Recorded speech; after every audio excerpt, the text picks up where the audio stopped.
Hello friends, welcome to Visual Vocabulary for Smart Students brought to you by Mahindra Guru, the Brahmas for Success। तो रोज ही की तरह आज भी हम एक बार फिर से 10 वोकैबुलरी वर्ड्स का विश्लेषण करेंगे इमेजेस की हेल्प से। तो आइए हम चलते हैं हमारे पहले शब्द की ओर। देखिए जो पहला शब्द है वो ये है, ये is called face it. The word is face it. ये एक नाउन है, इसका मीनिंग होता है आस्पेक्ट। जो फेसिट है यानी कि एक संज्ञा है, इसका अर्थ क्या होता है? आस्पेक्ट या फिर पहलू कह सकते हैं आप। देखिए जो सिनोनिम्स है वो है फीचर या फिर फ्रंट, यानी कि जो इसके पर्यायवाची हैं वो है फीचर या फिर फ्रंट। जो इसके एंटोनिम्स हैं वो है होल या फिर अनअब्रिज्ड। जो इसके विलोम शब्द हैं वो है होल या फिर अनअब्रिज्ड। अब देखिए आपको यहाँ पर एक इमेज दिख रही होगी, ये India great wall of India की इमेज है। ये राजस्थान सिचुएटेड है, एक फोर्ट की इमेज एक्चुअली है। तो इसी के संदर्भ में यहाँ बोला है, a beautiful facet of the great wall of India is it's uniqueness, यानी कि एक सुंदर सा पहलू इस ग्रेट वॉल ऑफ इंडिया की यह है कि ये बिल्कुल ही यूनिक है। तो यानी कि कह सकते हैं आप कि ये अलग किस्म का है और इसकी जो खासियत है, जो इसका यूनिकनेस है, वो आपको किसी और कह सकते हैं आप बाउंड्री वॉल में नहीं मिलेगा। इंडिया में किसी और फोर्ट की बाउंड्री वॉल में नहीं मिलेगा। तो आइए हम चलते हैं हमारे अगले शब्द की ओर। जो अगला शब्द देखिए वो है फैलेबल। फैलेबल एक नाउन है, इसको आप संज्ञा कह सकते हैं। सो फैलेबल इज संज्ञा और नाउन। ये इसका मीनिंग है कैपेबल ऑफ मेकिंग मिस्टेक्स, या आप अपूर्ण कह सकते हैं। तो जो फैलेबल है ये एक संज्ञा है और अपूर्ण कह सकते हैं इसके अर्थ को आप। जो सिनोनिम जो इसका वो है, देखिए ये है फॉल्टी या फिर इम्परफेक्ट, यानी कि जो इसके पर्यायवाची हैं वो है फॉल्टी या फिर इम्परफेक्ट। जो इसके एंटोनिम्स है देखिए वो है परफेक्ट या फिर अनएरिंग, यानी कि जो इसके विलोम शब्द हैं वो है परफेक्ट या फिर इनएरिंग। अब देखिए यहाँ पर आपको इमेज दिख रही होगी, ये एक इमेज जो है जो महामहिम बल्लेबाज हैं सचिन तेंदुलकर, उनकी एक इमेज है। इसमें वो अनफॉर्चुनेटली बोल्ड हो रहे हैं। देखिए यहाँ पर हम ये कहना चाह रहे हैं, humans are fallible even legends commit error, यानी कि जो देखिए जो ह्यूमंस होते हैं वो अपूर्ण क्या कह सकते हैं आप कि देखा जाए तो वो बिल्कुल परफेक्ट नहीं होते हैं, किसी तरह पूर्णता उनको परफेक्शन उनमें नहीं होता है।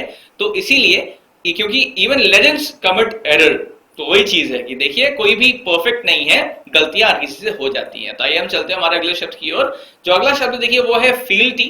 फील्टी जो है देखिए ये एक एडजेक्टिव है या विशेषण कह सकते हैं आप। इसका अर्थ होता है एलिजियंस या फिर निष्ठा, यानी जो फील्टी है देखिए ये एक विशेषण है, इसका अर्थ क्या है? निष्ठा। जो इसके सिनोनिम्स है देखिए वो है फेथफुलनेस या फिर लॉयल्टी, यानी कि जो इसके पर्यायवाची हैं वो है फेथफुलनेस या फिर लॉयल्टी। जो इसके एंटोनिम्स है देखिए वो है डिसलॉयल्टी या फिर ट्रेचरी, यानी कि जो विलोम शब्द है वो है डिसलॉयल्टी या फिर ट्रेचरी। देखिए आपको यहाँ पर इमेज दिख रही होगी शहीद आजम भगत सिंह जी की, और उनके संदर्भ में हमने यहाँ बोला है, his fealty to the nation never faltered even while being tortured, यानी कि इनकी जो निष्ठा थी हमारे देश के प्रति वो कभी भी कम नहीं हुई। भले ही जब इनको टॉर्चर किया गया तब भी उनकी निष्ठा देश प्रति कभी कम नहीं हुई। तो आइए हम चलते हैं हमारे अगले शब्द की ओर। देखिए जो अगला शब्द है वो है फ्लैम्बॉयंट। फ्लैम्बॉयंट एक एडजेक्टिव है या विशेषण है, इसका अर्थ होता है डिस्प्लेइंग फ्लैशी बिहेवियर या फिर भड़कीला। तो देखिए जो फ्लैम्बॉयंट है ये एक विशेषण है, इसका अर्थ क्या है? भड़कीला। तो इसके सिनोनिम्स देखिए वो है एक्स्ट्रावेगेंट या फिर पोम्पस, यानी कि जो इसके कह सकते हैं आप पर्यायवाची हैं वो है एक्स्ट्रावेगेंट या फिर पोम्पस। जो इसके एंटोनिम्स देखिए वो है प्लेन या फिर अनफ्लैशी, यानी कि जो इसके विलोम शब्द है वो है प्लेन या फिर अनफ्लैशी। देखिए यहाँ पर आपको इमेज दिख रही होगी डेविड वार्नर जी की, और उनके संदर्भ में बोला है, he is one of the most flamboyant batsman of the world, यानी कि ये दुनिया के एक सबसे भड़कीले बल्लेबाजों में है। उसका रीजन ये है कि देखिए बहुत ही हाईली टैलेंटेड भी है, और ये जिसे हम बोलते हैं अंग्रेजी में likes to wear his emotions on the sleeve, उस तरह के बल्लेबाज हैं ये। तो आइए हम चलते हैं हमारे अगले शब्द की ओर। जो अगला शब्द देखिए वो है फॉयबल। फॉयबल एक नाउन है या कह सकते हैं आप संज्ञा है। इसका अर्थ होता है अ माइनर फ्लॉ या फिर अवगुण, एक छोटा सा अवगुण कह सकते हैं आप। जो फॉयबल है ये एक संज्ञा है, इसको आप एक छोटा सा अवगुण कह सकते हैं। तो सिनोनिम्स है वो है इसके इम्परफेक्शन या फिर फ्रेलिटी, यानी कि जो सिनोनिम्स हो जाएंगे इम्परफेक्शन या फिर फ्रेलिटी। देखिए जो इसका एंटोनिम्स है वो है फ्लॉलेसनेस या फिर नॉर्मैलिटी, यानी कि जो इसके विलोम शब्द है वो है फ्लॉलेसनेस या फिर नॉर्मैलिटी। अब देखिए यहाँ पर आपको इमेज दिख रही होगी, बहुत ही फेमस कार्टून शो की एक सिंगल शॉट की इमेज है ये। और देखिए इस कार्टून शो के संदर्भ में हमने बोला है, except a few foibles this show was perfect to watch, यानी कि अगर हम इस शो के कुछ गुणों को निकाल दें तो फिर ये शो बिल्कुल बढ़िया है, बिल्कुल परफेक्ट है देखने के लिए। तो आइए हम चलते हैं हमारे अगले शब्द की ओर। ये रहा अगला शब्द, ये है फोर्टविजस। देखिए जो फोर्टविजस होता है ये एक एडजेक्टिव या विशेषण है, इसको आप लकी या आकस्मिक कह सकते हैं। अब देखिए लकी एग्जैक्टली हो जाएगा भाग्यशाली, बट कहने का मतलब ये है कि मतलब एक्सीडेंटली लकी, कुछ इस तरह का मतलब हो जाएगा इसका। तो जो fortuitous है देखिए वो एक विशेषण है, इसका अर्थ हो जाता है आकस्मिक। जो सिनोनिम्स है देखिए वो है फॉर्चुनेट या फिर रैंडम, यानी कि जो पर्यायवाची हैं वो इसके फॉर्चुनेट या फिर रैंडम है। जो इसके एंटोनिम है देखिए वो है स्केड्यूल्ड या फिर प्लान्ड। जो इसके विलोम शब्द हैं वो है स्केड्यूल्ड या फिर प्लान्ड। अब देखिए यहाँ पर हमने भारत के सबसे कामयाब जो ओडीआई कप्तान रहे हैं क्रिकेट में उनकी इमेज लगाई है। उनके संदर्भ में आप बोला है, some believe that it is his fortuitous success that made it best, others believe he is the epitome of leadership। यानी कि कुछ लोगों का यह मानना है कि इनका जो आकस्मिक कह सकते हैं आप, इनको सफलता मिली वो आकस्मिक सफलता थी और इस वजह से इनको बेस्ट माना जाता है। लेकिन कई लोग, ज्यादातर लोग वो ये मानते हैं कि ये परफेक्ट कैसा लीडरशिप होना चाहिए उसका एक परफेक्ट या कह सकते हैं आप बिल्कुल महत्वपूर्ण और एकदम स्पॉट ऑन एग्जाम्पल है।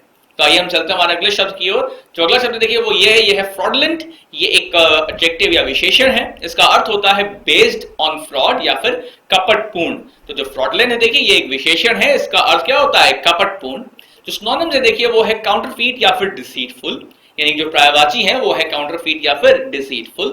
जो एंटोनिम्स है देखिए वो है ट्रस्टवर्दी या फिर ऑनेस्ट, यानी कि जो इसके विलोम शब्द है वो है ट्रस्टवर्दी या फिर ऑनेस्ट। अब देखिए यहाँ पर आपको इमेज दिख रही होगी, ये इमेज एक्चुअली हमने इसके संदर्भ में कुछ लिखा है, वो ये है, the red riding hoods grandma was a fraudulent canine. यानी कि आप सभी लोगों ने बचपन में कथा सुनी होगी, एक्चुअली एक पोएम है, इनफैक्ट कविता सुनी होगी, अंग्रेजी पोएम है ये, द रेड राइडिंग हुड करके। तो उस पोएम को आपने सुनी होगी, उसमें एक ग्रैंडमा भी होती है जो कि एक्चुअली में एक भेड़िया होता है ग्रैंडमा के रूप में, क्योंकि उसने पहले ही ग्रैंडमा का ठिकाना लगा दिया होता है। तो अब देखिए उसी के संदर्भ में आप बोला है कि the red riding hoods grandma was actually a fraudulent, यानी कि कपटपूर्ण भेड़िया था, कैनाइन था। तो आइए हम चलते हैं हमारे अगले शब्द की ओर। जो अगला शब्द देखिए वो है फ्यूगेशियस। फ्यूगेशियस एक एडजेक्टिव होता है या कह सकते हैं आप विशेषण होता है, इसका अर्थ होता है शॉर्ट लिव्ड या फिर अल्पकालीन। तो जो फ्यूगेशियस है ये एक विशेषण है, इसका अर्थ क्या है, ये इसका अर्थ है अल्पकालीन। देखिए जो सिनोनिम्स है वो है ट्रांजिटरी या फिर फ्लीटिंग, यानी कि जो इसके पर्यायवाची है वो है ट्रांजिटरी या फिर फ्लीटिंग। तो इसके एंटोनिम्स देखिए वो है लास्टिंग या फिर एंड्योरिंग, यानी कि जो इसके देखिए विलोम शब्द है वो है लास्टिंग या फिर एंड्योरिंग। अब देखिए यहाँ पर आपको एक इमेज दिख रही होगी समय की, यहाँ पर हमने दिखाना चाहा समय को। देखिए उसी संदर्भ में बोला है, time is a fugacious aspect, it should be taken care of. यानी कि जो समय होता है ये बहुत ही अल्पकालीन किस्म का पहलू होता है और इसकी अच्छे से इसका ख्याल रखना चाहिए, वरना पता नहीं चलेगा कि कब समय बस निकल गया हाथ से। तो आइए हम चलते हैं हमारे अगले शब्द की ओर। जो अगला शब्द देखिए वो है फ्लक्चुएशन। फ्लक्चुएशन एक नाउन या संज्ञा है, इसका अर्थ होता है टू शिफ्ट अनसर्टेनली या फिर उतार चढ़ाव कह सकते हैं आप। तो फ्लक्चुएशन संज्ञा है, इसका अर्थ है उतार चढ़ाव। देखिए जो सिनोनिम्स हैं वो हो जाते हैं वैक्सिलेशन या फिर वेरिएशन, यानी कि जो इसके पर्यायवाची हैं वो हो जाते हैं वैक्सिलेशन या फिर वेरिएशन। जो इसके एंटोनिम्स है देखिए वो है यूनिफॉर्मिटी या फिर कंसिस्टेंसी, यानी कि जो विलोम शब्द है वो है यूनिफॉर्मिटी या फिर कंसिस्टेंसी। अब देखिए यहाँ पर आपको एक ग्राफ दिख रहा होगा, इस ग्राफ में हमने उतार चढ़ाव दिखाना चाहे और वही हमने लिखा भी है इस वाक्य में, the fluctuation in the market is well known, यानी कि जो मार्केट में जो उतार चढ़ाव है वो अच्छे खासे मतलब लोग जानते हैं उसके बारे में, जगह रखते हैं, वेल नोन है। तो अब देखिए हम चलते हैं हमारा आखिरी शब्द की ओर। जो आखिरी शब्द है वो है फर्टिव। ये एक एडजेक्टिव या विशेषण है, इसका अर्थ होता है मार्क्ड बाय सीक्रेसी या फिर गुप्त। तो जो फर्टिव है ये एक विशेषण है, इसका अर्थ क्या है, गुप्त। जो इसके सिनोनिम्स हैं वो है स्नीकी या फिर कंस्पिरेटोरियल। सो जो पर्यायवाची है वो है स्नीकी या फिर कंस्पिरेटोरियल। अब देखिए जो इसके एंटोनिम्स हैं वो है ओपन या फिर डिस्क्लोज्ड, यानी कि जो इसके विलोम है वो है ओपन या फिर डिस्क्लोज्ड। अब देखिए यहाँ पर आपको एक भारतीय सेना के स्नाइपर की इमेज दिख रही होगी और इनके संदर्भ में बोला है, the furtive sniper will hit his target soon, यानी कि ये जो गुप्त सा स्नाइपर है ये अपने टारगेट को बहुत ही जल्द हिट कर लेगा। तो आज के हमारे इस विजुअल वोकैबुलरी सेक्शन में इतना ही था। हम उम्मीद करते हैं कि आपको हमारा ये सेशन पसंद आया होगा। जो हमारा फेसबुक का पेज है उसको लाइक करना और लाइक करना ना भूलें, और जो हमारा यूट्यूब का चैनल है इसको सब्सक्राइब रहिए और बाकी सभी सब्सक्राइब करते रहिए। आपकी सफलता में ही हमारी सफलता है। Your success is our success. Thank you.